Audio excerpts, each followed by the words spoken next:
पुण्यातील हडपसर विधानसभा मतदारसंघात राष्ट्रवादी शरदचंद्र पवार पक्षाकडून प्रशांत जगताप हे दावेदार मानले जात आहेत, तर दुसऱ्या बाजूला उद्धव ठाकरेंच्या शिवसेनेकडून माजी आमदार महादेव बाबर यांच्याबद्दल चर्चा आहे। आता काल शिवसेनेच्या उपनेत्या सुषमा अंधारे यांनी तर थेट महादेव बाबर यांची उमेदवारी जाहीर करून टाकली, पण त्यावरून आता महाविकास आघाडीमध्ये बिघाडी आहे का असा प्रश्न निर्माण होतोय।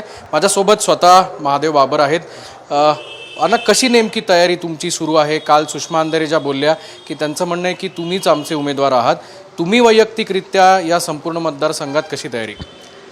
खरं तर सगळ्या शिवसेनेची बैठका, शिवसेनेचे मेळावे, भगवा सप्ताह या माध्यमातून शिवसैनिक आपल्या प्रत्येक मतदाराच्या दारापर्यंत घरापर्यंत पोहोचलेले आहेत। मी स्वतः सोसायटीच्या बैठका घेतो आहे, मी काही स्लममधल्या बैठका घेतो आहे, मी काही की वोटरलेस ज्यांना जाऊन भेटतो आहे, महाविकास आघाडीचे जे घटक जे मेन प्रमुख आहेत मी त्यांना जाऊन भेटलेलो आहे।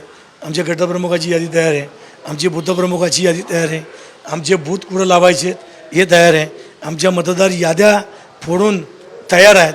आम्ही शिवसेनेला वंदनीय उद्धव साहेबांनी 2 वर्षापूर्वी सांगितलं की 288 जागाची तयारी ठेवा, त्याच्यामध्ये ही जागा आहे। त्यामुळे 288 पैकी हडपसर मतदारसंघ याची तयारी आम्ही निवडणूक जिंकण्यासाठी पूर्ण केलेली आहे।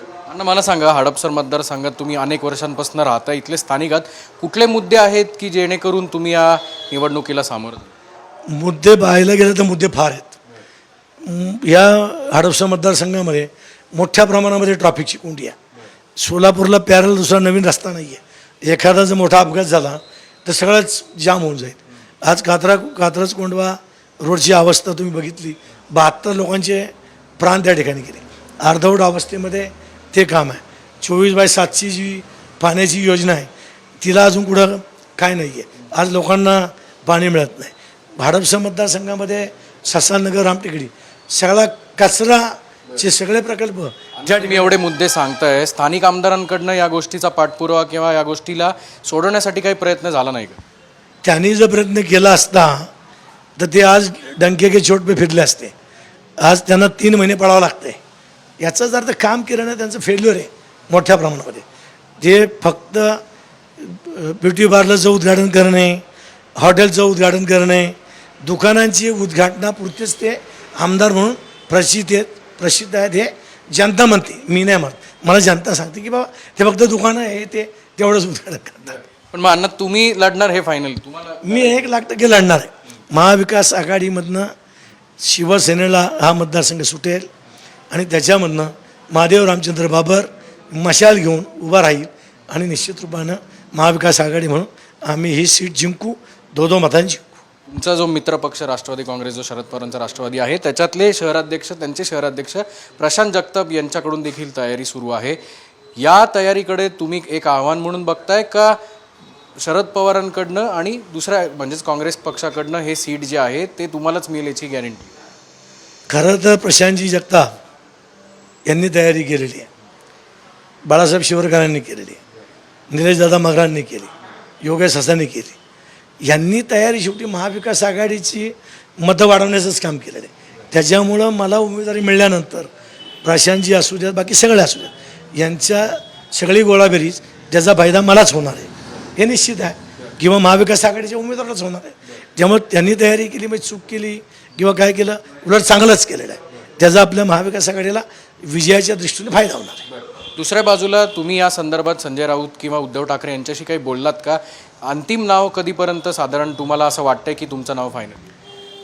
खरं तर आमचा शिवसेनेच्या प्रथेप्रमाणे मातोश्रीचा आदेश आम्हाला हा अंतिम असतो। येत्या 4-5 दिवसामध्ये दसऱ्याच्या नंतर अपेक्षित आहे, कदा आचारसंहिता लागल्यानंतर उमेदवारी सगळ्याच पक्षाची जाहीर होईल, त्याच्यामुळं 4-5 दिवसामध्ये ते जाहीर होणं अपेक्षित आहे। हडपसरचा आमदार म्हणजे महादेव बाबर? हडपसरचा आमदार जनता म्हणती महादेव रामचंद्र बाबर, जनतेनेच आहे। ही निवडणूक माझ्यापेक्षा आहे ना मतदारांनी हातात घेतली, जनतेने हातात घेतली। लोक कंटाळली 10 वर्ष, काही विकास झाला नाही, काही नाही, आहे तसंच ठप्प आहे।